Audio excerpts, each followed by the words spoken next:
C'est la folie des vacances avec le jeu RTI Vacances. Pour récompenser ses fidèles téléspectateurs, des millions de lots en cash ont été mis en jeu. Envoie maintenant cadeau KDO par SMS au 98 070 pour te faire le plein de cash. La RTI, c'est plusieurs lots cash déjà distribués. Et ce n'est pas fini. Encore des millions de francs CFA sont à se partager. 100 000 francs par jour, 300 000 francs par semaine, 500 000 francs par mois et encore plus. Un super gros lot de 5 millions de francs CFA cash est à gagner. Envoie vite cadeau par SMS au 98 070 et les millions peuvent être à toi. C'est 100 francs le SMS.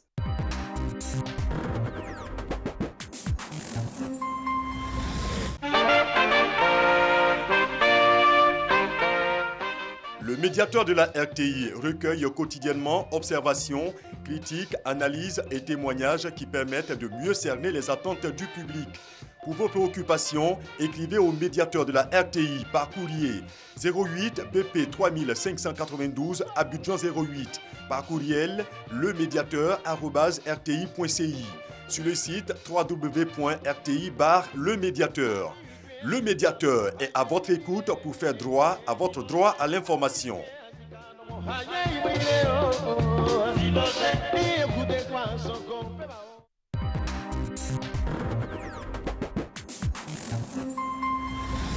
Washington Forum, le décryptage hebdomadaire de l'actualité et des sujets qui vous touchent dans votre vie quotidienne. Débat en profondeur, interactif, aller au-delà de la nouvelle. Une perspective à partir de Washington sur des questions importantes. De Kinshasa à Abidjan, via d'autres capitales. Suivez tous les dimanches à 10h05 sur RTI 1, Washington Forum. 30 minutes d'actualité africaine, américaine et internationale. Un partenariat RTI, la voix de l'Amérique. Sur la VOA.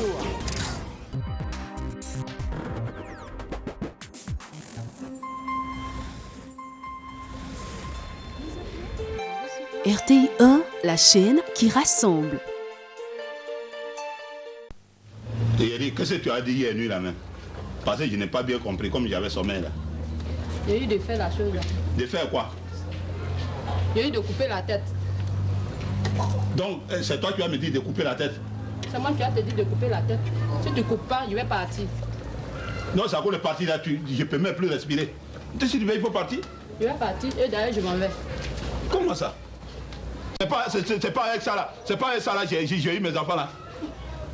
Chantal, où tu vas là? Ah! Mais quel est le démon qui est tombé dans sa tête? Ouais. Ah. La lycéenne là t'a colonisé. Depuis tu es avec elle là, mais tu sens même plus. Ah. On dirait que tu n'es pas content. Monsieur, ça va même pas du tout. Ça va pas.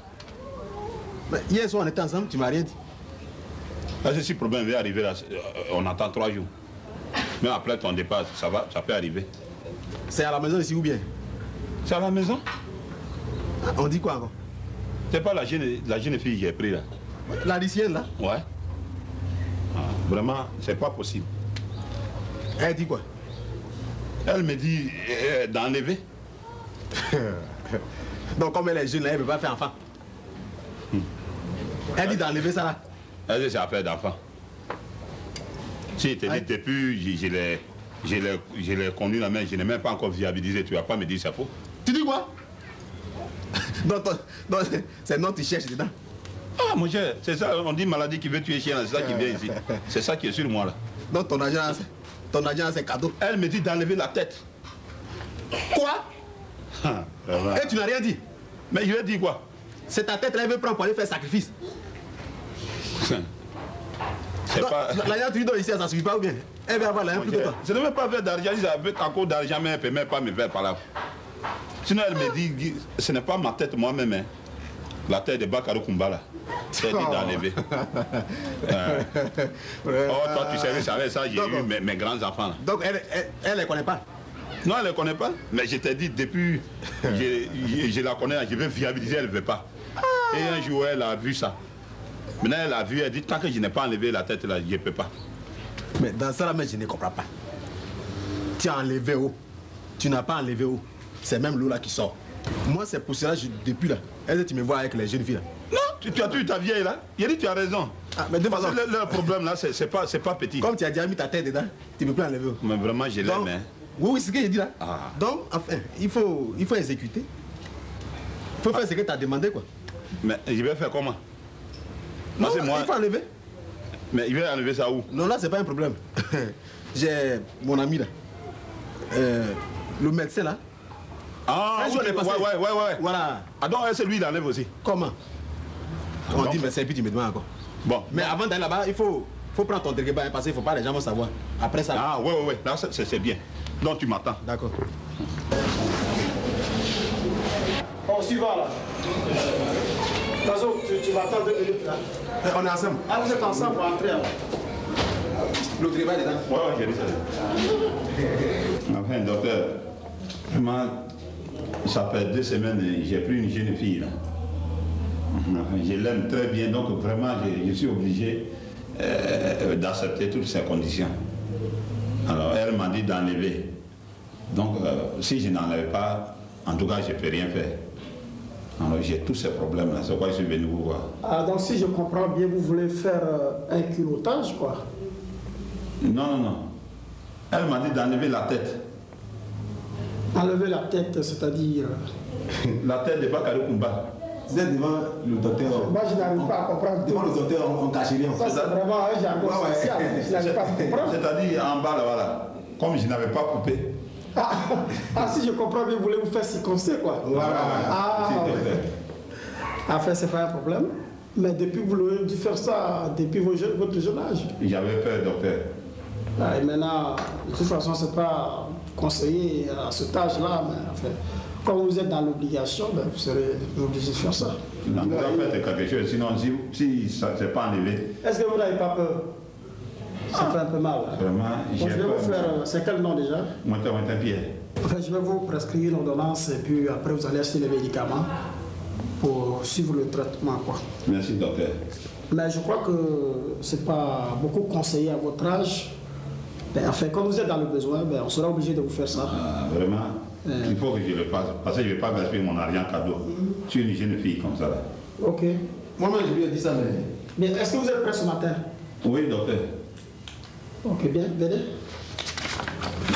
Passez l'ordonnance et puis vous achetez les médicaments. Venez, je vais vous faire ça rapidement. Je sais que tu es un garçon. Qu'est-ce que dans ça, il y a un garçon?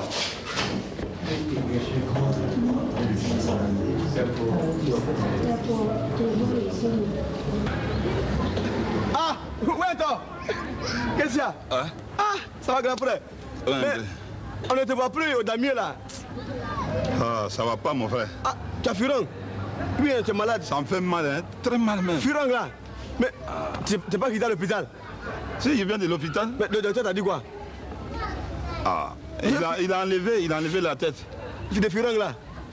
Non, c'est quel Furon ça? Ah, mais quelle tête tu parles? il a enlevé la tête de Bakary Koumba là.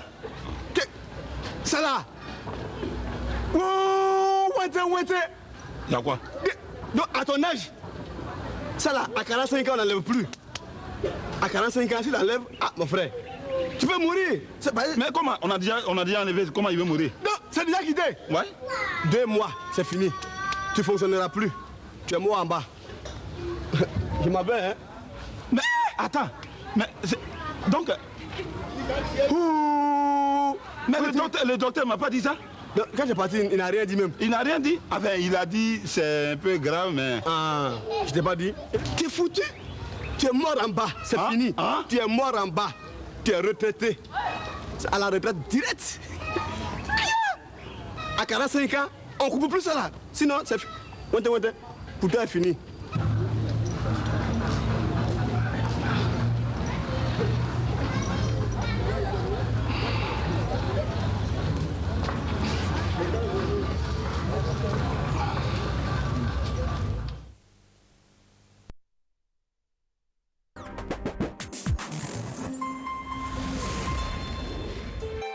RTI 1, la chaîne qui rassemble.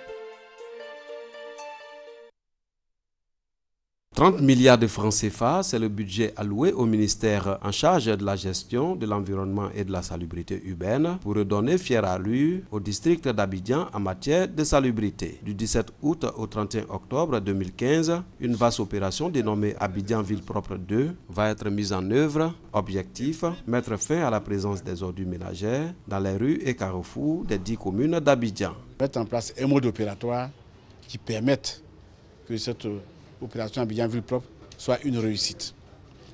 Nous avons donc associé tous les acteurs, mais il y a un acteur important qui sont les populations abidjanaises. Sur cette base, je lance donc un appel pour leur adhésion à cette opération et pour des comportements qui facilitent la tâche aux travailleurs du secteur, pour faire en sorte que le district d'Abidjan soit très rapidement dans un état de salubrité qui soit compatible avec les impératifs de santé des populations. Un comité de pilotage de cette opération de salubrité, Abidjan Ville Propre 2, est mis en place et devra superviser les travaux de balayage des voiries, le nettoyage des espaces verts, le curage des caniveaux, la précollecte et la collecte des ordures ménagères dans le district d'Abidjan. Le Bureau national d'études techniques et de développement, BNET, quant à lui, est chargé de l'évaluation des travaux des prestataires de services du secteur ainsi que la validation de leurs factures qui seront transmises au Trésor public pour le paiement. Voilà, bonjour à tous et merci de votre fidélité à cette émission. C'est la matinale. Le journal vous a été présenté par Hamza Diaby. Et puis, nous sommes là avec monsieur Félix Nadro. Mais avant, vous avez eu ces épisodes de Wantin Pierre, Vieux Foulard, Bazo, que vous aimez bien. En tout cas, merci de votre réactivité sur la toile. Monsieur Félix Nadro, bonjour. C'est à dessein que nous avons eu donc cet élément parlant de salubrité, parce que nous en parlons, nous allons en parler, vous êtes le directeur de la logistique et de la coordination technique à l'ANASUR, qui est l'Agence nationale de la salubrité urbaine. Mais avant, retour avec notre réalisatrice Judith Assoumbou, et on se retrouve après.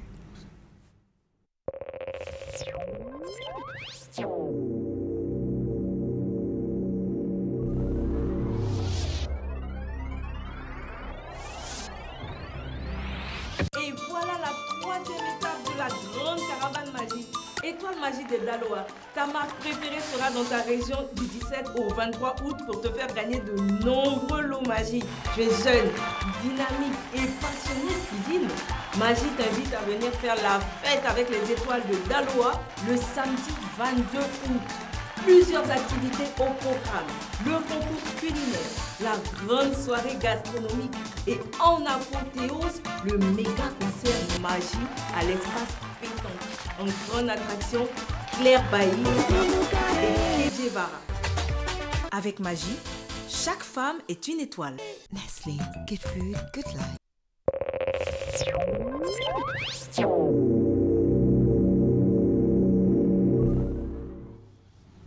Voilà, il est toujours en notre compagnie, M. Félix Nadro, directeur de la logistique et de la coordination technique à l'ANASUR, qui est l'Agence nationale de la salubrité urbaine. Si vous venez donc à peine de nous prendre en marche, vous n'avez pas vu cet élément préliminaire que nous avons eu sur l'antenne. Réunion dirigée donc par le ministre Alakwa Dioremi, ministre de l'Environnement, de la salubrité urbaine et du développement durable, sur la seconde opération Abidjan Ville Propre. La première opération a eu lieu, a-t-elle marché? Oui, la première opération a marché, mais cette seconde opération a été initiée par le gouvernement parce qu'un certain nombre de problèmes se sont posés tout dernièrement. Vous parlez des raisons sociales? Non, vous avez dû le constater. La décharge d'Akodo a été fermée pendant quelques jours, oui. Disons une semaine, et cela a causé beaucoup de difficultés. C'était le mois, on va dire, le mois de juillet? Oui, okay. Et nous avons eu beaucoup de problèmes. Les déchets sont accumulés dans notre site d'Abidjan. Et aujourd'hui... La population n'était pas contente? La population n'était pas contente, et les opérateurs que nous avons sur place ont une certaine capacité qui ne leur permet pas d'enlever le surplus de déchets que nous avions sur les communes. Donc le gouvernement a lancé cette opération justement pour pouvoir enlever tous les déchets, mettre le district d'Abidjan à zéro. D'accord. Alors, l'objectif donc de l'opération, c'est de faire en sorte que la ville retrouve évidemment son lustre d'antan. Tout à fait. Tout à fait. C'est le seul du moins objectif. Hein? C'est l'objectif qui est recherché. Mettre tout le district à zéro, enlever tous les dépôts qui sont stockés à travers la ville d'Abidjan, débarrasser tous les circuits, toutes les artères de la ville de tous les déchets et également mettre à zéro tous les sites à dépôt. Alors, dans l'opérationnel, comment ça va se dérouler? Bon, disons, dans l'opérationnel, nous avons d'abord au niveau des opérateurs de collecte, nous avons un renforcement des capacités. Ensuite, au niveau du suivi et du contrôle, nous avons étoffé les équipes de contrôle qui vont veiller la nuit, la journée. Ok, il y aura donc des veilles de nuit. Ah oui, tout à fait. Il y aura une équipe toute la nuit parce que justement, nous privilégions la collecte nocturne. Voilà. D'accord. Alors, quel sera l'apport des populations? Oui, évidemment, pour pérenniser cette action et que ne soit pas encore une action qui passe inaperçue et juste après, on retrouve les bonnes vieilles habitudes. Voilà. Nous avons un certain nombre d'instructions de nos populations et nous tenons à ce que ces instructions soient respectées. Il s'agit premièrement de faire sortir les déchets une seule fois dans la journée. Okay. Une seule fois. Y a-t-il une heure bien précise? Une seule fois par jour, c'est 17 heures, à partir de 17 heures. Okay. D'éviter le déversement des déchets dans les caniveaux, parce que les caniveaux sont pas faits pour cela. Et ensuite, de ne pas déverser les déchets sans les emballer, parce que souvent on constate que les déchets sont déversés dans les rues sans aucun emballage. Il faut respecter cela. Et surtout, s'en tenir aux oreilles. Alors, quelles sont les stratégies appliquées hors médias pour que justement la population puisse avoir ces objectifs-là en face d'elle? Y aura-t-il de l'affichage? Allez-vous donc utiliser certaines stratégies, les griots, enfin bon, ce qu'on a de façon terre-à-terre, de façon scolaire, pour vraiment les informer? Il aura les spots télé. Ok. Il y aura également des équipes qui vont sillonner Abidjan pour pouvoir sensibiliser. Et il y a la brigade salubrité surtout qui va passer pour sensibiliser, mais aussi pour réprimer. C'est donc le grand retour de la brigade. Ah oui, tout à fait. Alors, qu'est-ce que va faire cette brigade-là? Elle va passer comment? De façon concrète, elle va fonctionner comment, cette brigade? Bon, la brigade va se positionner de jour et de nuit sur certains sites sensibles. Mais également, elle va faire un passage à chaque fois dans les rues pour voir comment les populations se comportent. Et si elles constatent que certaines instructions ne sont pas respectées, tout de suite, elles vont sévir, appliquer des amendes et même jusqu'à envoyer les personnes qui seront prises au commissariat. Ok. Alors, à une certaine époque, en Côte d'Ivoire, on a connu cette brigade-là qui vous faisait donc payer séance tenante, là, une contravention. C'est le même style que vous reprenez? C'est un peu le même style. C'est un peu le même style. D'accord. Alors, informez-nous. Si nous sommes en train de... la brigade, enfin, trouve quelqu'un en train de déverser des ordures, là, il ne faut pas. Qu'est-ce qu'il doit payer, la personne en faute? Il y a deux phases. D'abord, la personne sera obligée de ramasser ses ordures. Oui. Ensuite, elle sera conduite au commissariat, au 30e. Au 30e? Commissariat du 30e. Forcément là-bas? Oui, forcément là-bas, parce que nous avons un contrat avec ce commissariat. Donc, ici, sur un port, le 30e, déjà, c'est où? C'est à Cocody. Cocody, d'accord. Voilà. Et si c'est à Port-Boué que le délit est commis? Tout sera toujours au 30e. Bon, et le transport est assuré par la brigade? Par la brigade. Mais, pour pouvoir sortir du commissariat, il y a forcément une amende à payer. Qui est de? Qui peut aller de 10 000 à 150 000 francs. Wow. En fonction des... Mais ça, il faut informer les populations. Hein? Ah oui, mais elles sont déjà informées. Ah bon? Elles sont déjà informées. Au moment où je vous parle, justement, le commissariat 30e est déjà rempli parce qu'il y a des personnes qui sont permises Mais est-ce que vous avez informé les populations avant de faire débarquer les gens comme ça? Non, mais ça fait déjà longtemps que nous avons commencé la répression. Sensibilisation. Mais dans le cadre de cette opération, elle va être encore renforcée. Voilà. Alors, c'est important d'insister là-dessus, hein, Monsieur Nadro. Je rappelle que vous êtes le directeur de la logistique et de la coordination technique à l'ANASUR, qui est l'Agence nationale de la salubrité urbaine. Avec vous, nous parlons de l'opération Abidjan Ville Propre 2. C'est la seconde tentative de rendre Abidjan propre. Et cette fois-ci, avec une petite menace par derrière. Ah oui, parce que nous pensons que nous avons suffisamment sensibilisé. Nous sommes maintenant dans la phase de répression. Voilà. Donc, on revient sur la répression. Si un individu est pris en flagrant délit d'insalubrité, c'est le terme du délit, je pense. Voilà.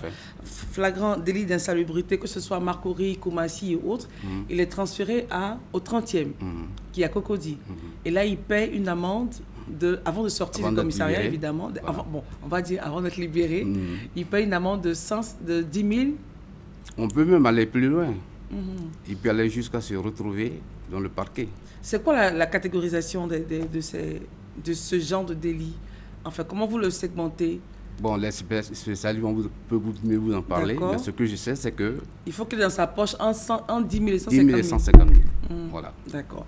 Et s'il fait de la résistance pour ramasser ses... Il ne peut pas faire de la résistance, parce que la brigade est composée des agents de sécurité ordinaires, c'est-à-dire des policiers, des gendarmes. Voilà. Et donc, il ne peut pas faire de la résistance. D'accord. Est-ce qu'après Abidjan, vous irez à l'intérieur? Oui, après Abidjan, nous irons à l'intérieur. Vous savez que l'État de Côte d'Ivoire a fait des efforts de financement du secteur de la salubrité et il est prévu 12 milliards de francs à partir de l'année prochaine pour financer la gestion des déchets à l'intérieur du pays. Donc notre action va s'étendre à l'intérieur de plus en plus. Bien que nous soyons déjà présents sur les lieux à l'intérieur. Alors, encore un appel à la population et puis nous allons donc mettre un point à notre entretien. Voilà. Avant de lancer l'appel à la population, je voulais d'abord signaler que la gestion des déchets comporte 3 gros problèmes. Il y a le problème du financement, le problème des capacités techniques des opérateurs et surtout le comportement des populations. Dans le cadre de cette opération, les 2 premiers problèmes que j'ai cités, à savoir le renforcement, le financement et le renforcement des capacités, ces 2 premiers problèmes sont résolus parce que l'État promet payer les factures toutes les 2 semaines. Donc à ce niveau, il n'y aura aucun problème. Les opérateurs pourront se rééquiper sans difficulté. Là où l'inquiétude se situe, c'est au niveau des populations. Et je voudrais leur lancer un appel. La sortie des ordures, c'est 1 fois par jour. À 17h. À 17h. Vous sortez les ordures avant, vous vous faites prendre par la brigade. Pas à 6h, pas à 6h, mais à partir de 17h. Il faut éviter de déverser les ordures dans les caniveaux. Il faut éviter de déverser les ordures le long des voies sans les emballer. Alors, ce qui veut dire, excusez-moi, avant de nous quitter, de nous séparer, il y a certains endroits où généralement les personnes allaient déposer les ordures ils mettaient dans un sachet et puis ils le mettaient sur une place comme ça qui devient du coup une place où on jette les ordures. Est-ce que vous allez équiper ces espaces-là de grands contenants pour que ces ordures-là soient déposées dedans? Pas forcément. Les sites à dépôt sont identifiés par les mairies. Et ce sont les mairies qui décident de où les dépôts doivent se faire. Donc les mairies doivent informer les populations. Donc tous les sites ne sont pas des sites à dépôt. Et donc ces sites-là, nous allons carrément les supprimer. Donc comment être informés par les mairies de ces sites-là? Mais comme je l'ai dit, ils doivent venir communiquer. La brigade sera sur ces sites, justement, pour informer les gens que dorénavant, ces sites-là ne sont pas des sites à dépôt. Et ils vont montrer évidemment aux gens les nouveaux sites. C'est rassurant. Est-ce que vous avez un numéro où on pourrait appeler pour de plus amples informations? Oui, nous avons... J'imagine qu'il y en a pas mal. Hein? Nous avons ce qu'on appelle un pôle réclamation. Allez-y. Où tous les Abidjanais peuvent appeler pour poser leurs problèmes. Ok. C'est le 47 14 00 00. Le 47 14 00 00. 56 50 00 00. 56 50 00 2 fois. 01 20 00 00. 01 20 00 00. Merci beaucoup. Je vous remercie. Normalement, ça ne doit pas être votre dernier passage. Non, pas du tout. Je pense qu'il y aura d'autres passages chaque mois. Parce que l'opération se poursuit jusqu'au 31 octobre. D'accord. Voilà. C'est avec plaisir que nous vous recevrons, Monsieur Félix Nadro.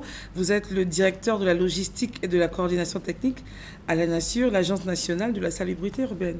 Merci d'être venu. Je vous remercie. On vous accompagne avec cet élément du lancement de projets de prise en charge du pied diabétique. On y va. Désormais, vous pouvez recevoir RTI 1 en Europe via les coordonnées suivantes en bande QU, satellite E5WA, position 5 degrés. Ouest, fréquence 12 690 MHz. Polarisation verticale. Taux de symbole 30 000 volts. FEC 3/5. France, Angleterre, Portugal, Irlande, Finlande, Hollande, Belgique, Danemark, Norvège, Suède, Italie, Grèce, Allemagne, Roumanie, Ukraine, Russie, Lituanie, Estonie. Le standard utilisé est de DVB S2 avec une modulation 8 PSK et un codage MP4.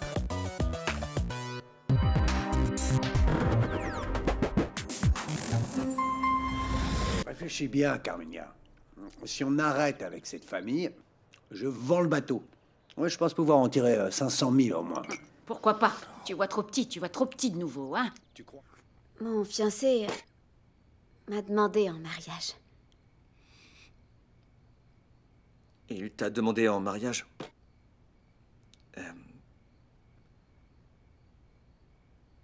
sais pas, tu sais que c'est une décision importante, un grand pas dans la vie, Nina. Tu le sais, ça? Et tu le connais bien? Bien sûr que oui. Vous voulez de la sauce pour accompagner? Non, je veux rien. Je veux seulement que tu m'expliques comment tout cela est arrivé. Dis-moi qui c'est. Comment je vais me marier et ne rien dire à mon père? C'est la personne la plus importante de ma vie. Et je pourrais pas lui dire que je me marie? Tu peux pas encore lui dire. Typhon ne peut rien savoir jusqu'à ce que Carmina se sépare de lui et que Max aille en prison. Tu ne peux rien lui dire. Non, je me sens mal de rien pouvoir lui dire. Toutes les fois où je lui mens... Si je lui disais qu'on est amoureux l'un de l'autre. Avenida Brasil, du lundi au vendredi à 19h25 sur RTI 1.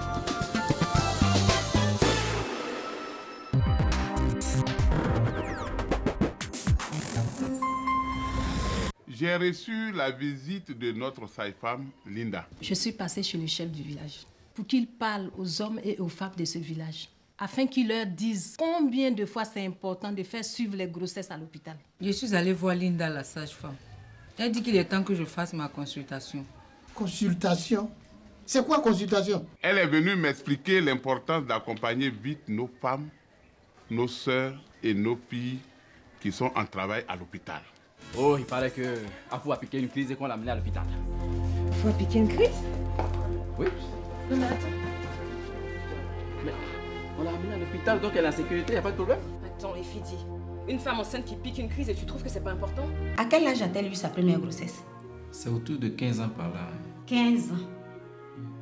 Non seulement elle a fait un enfant à l'âge de 15 ans, ce qui est trop tôt, mais vous n'avez même pas attendu 2 ans, vous l'avez encore enceinté. Vous ne savez pas ce que c'est que le planning familial? Vous ne savez pas ce que c'est qu'espacer les naissances? Ma femme, mon ami. Votre série du lundi au vendredi à 11h sur RTI 1.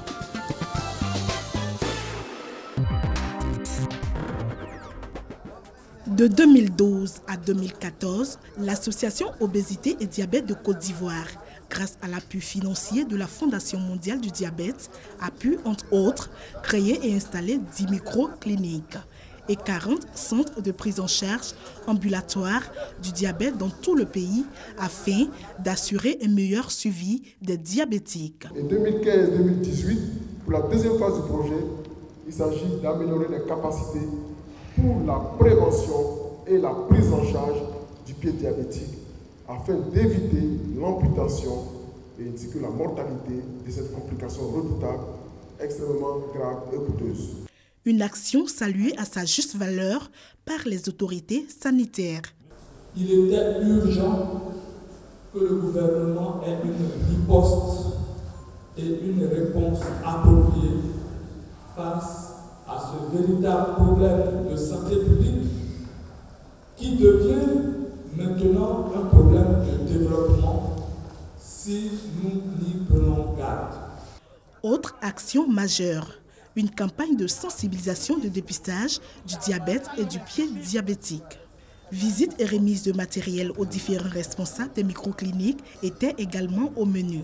Et cet équipement complémentaire comprend l'appareil à hémoglobine glycée pour chaque centre pour suivre, comme le docteur a dit, les diabétiques au long cours.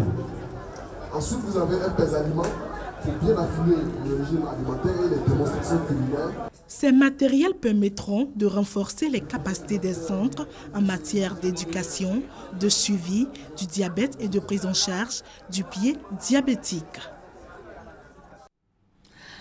Voilà, alors c'était la transition et nous saluons donc dans cet élément l'intervention du professeur Redor, qui donc est celui-là qui pilote toute cette opération pour aider les diabétiques en Côte d'Ivoire avec cette association des diabétiques. Et assurément, dans les jours prochains, il sera avec nous pour nous donner de plus amples informations.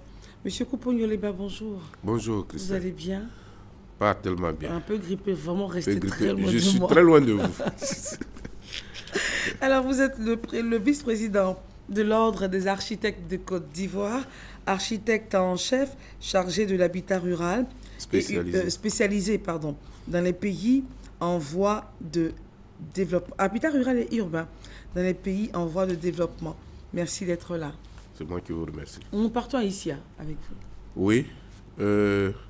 Un petit focus sur Issia, mais en fait, ce n'est pas la ville dans sa globalité. Bon, on va l'indiquer avec la préfecture et la mairie, mais c'est surtout le parc religieux d'Issia, qu'on appelle le sanctuaire marial. Il y a du monde là-bas, il y a du il y a du parce monde. Que déjà, alors, on a eu cette chance-là d'aller à Issia vers le 2 août. Nous avons donc filmé l'espace vide et nous avons eu cette chance-là aussi de participer à l'Assomption.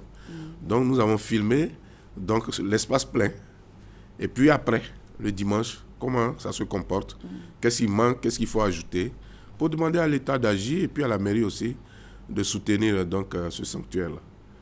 Alors, la première des choses à remarquer quand on arrive à Issia... Déjà, pourquoi avoir mis un édifice religieux de cette envergure là-bas? Qu'est-ce qu'il y a eu? Bon, je ne vais pas entrer dans les détails de la création donc, de l'édifice en tant que tel, mais il faut reconnaître que c'est parti d'un prêtre, le père Pajot, qui était le curé d'Issia, et c'est lui qui a été inspiré sur le plan divin, et donc qui a créé cet espace-là.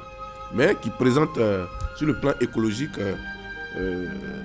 un type de parc dont on parlait souvent ici. Voilà, ça c'est la préfecture d'Issia.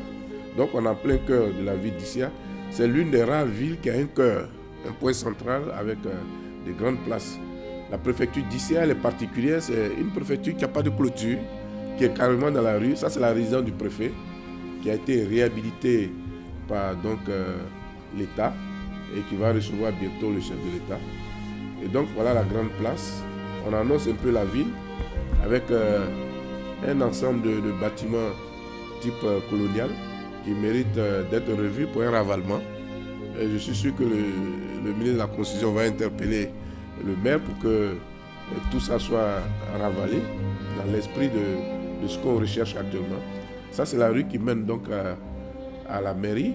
Voilà, nous sommes à la mairie d'Issia. La mairie d'Issia se présente exactement comme la mairie de Daloa. C'est une petite mairie pavillonnaire avec des bâtiments isolés par-ci par-là. Et donc, qui mérite aussi, qui attend un jour d'avoir intérêt à construire l'hôtel communal. Donc voilà, ça c'est là le bureau du maire. Là-bas, je crois, c'est le bureau de registre et autres. Bon, ici, on arrive donc au sanctuaire marial. Voilà comment ça se présente. Des jours ordinaires, l'entrée, l'intérieur. Donc présente un parc religieux. Moi je l'ai appelé un parc parce que c'est comme ça qu'on réalise les parcs en Europe. C'est boisé, il y a plusieurs types d'espèces d'arbres et dedans le point focal ici, donc c'est la grotte. Et avec les résidents de la communauté qui gèrent donc cet espace-là. Voilà, et ça c'était le 2 août je crois, non le 3 août nous avons filmé. Et c'était vraiment, et c'est magnifique. Et nous disons qu'il y a un regard à apporter sur le plan écologique. C'est un petit bois qui mérite une attention particulière. C'est ce qu'on demande aujourd'hui dans les villes. Et ça a été fait par les religieux. Et dans l'utilisation, nous pensons que l'État et la mairie peuvent apporter un plus pour que cet espace qui reçoit du monde, vous allez voir vous-même, soit donc aidé. Voilà. Ça fonctionne exactement comme un parc, un jardin. C'est un parc à thème. Voilà la grotte donc, qui se présente avec un escalier géant qui vous permet d'aller vers la Sainte Vierge Marie et que vous allez voir tout à l'heure de près et avec une image un peu particulière parce que c'est une sculpture qui a été habillée par un fidèle le jour même de l'Assomption et vous allez voir tout ça là de près tout à l'heure. Voilà comment ça se présente. Voilà, quand on est du côté de la grotte. Et ça, c'est le rocher, parce que c'est sur un flanc du rocher que l'espace a été identifié, donc a été construit. Et voilà comment ça se présente. Et notre inquiétude, ce sont ces espèces-là qui sont en train de vieillir. Nous pensons que le ministère de l'Environnement peut regarder, voir, pourquoi pas faire une expérimentation d'un petit bois dans une petite ville comme Issia. Parce que c'est aujourd'hui le thème sur le plan mondial, l'écologie au centre donc du fonctionnement de la ville. Voilà donc le jour de l'Assomption, le 15 août. Et vous allez voir, ici c'est un petit hôtel. Nous le montrons, nous ne faisons pas la publicité parce que c'est un couple originaire d'Issia qui a réalisé cet hôtel-là pour pouvoir aider les pèlerins qui arrivent parce qu'il y a un problème effectivement de logement. Même ceux qui viennent à la retraite ont besoin d'espace pour pouvoir être logés et nourris avec un coût vraiment modeste. Voilà un cas qui vient du Burkina pour vous dire que les gens viennent de la sous-région pour pouvoir donc venir à un pèlerinage chrétien qui mérite un regard. Vous allez voir tout à l'heure, ça c'est le rocher. Et voilà, et là on doit être à 6h45 par là. Il y a beaucoup de pèlerins qui étaient déjà partis. Et bien ceux qui restent déjà, vous allez voir comment ce lieu-là attire du monde. Et la rue sur laquelle donc ces pèlerins sont actuellement, qui attendent les cars pour partir, c'est une rue qui donne accès direct donc à cet espace-là. Malheureusement, cette voie n'est pas bitumée. Vous voyez cette dame très dynamique, tout le monde est souriant, tout le monde est positif ce jour-là. Je lui ai demandé à ce que je monte sur son tabouret. Elle m'a dit, mais si c'est pour monter sur mon tabouret, c'est des grâces. Donc tout le monde est dans un esprit de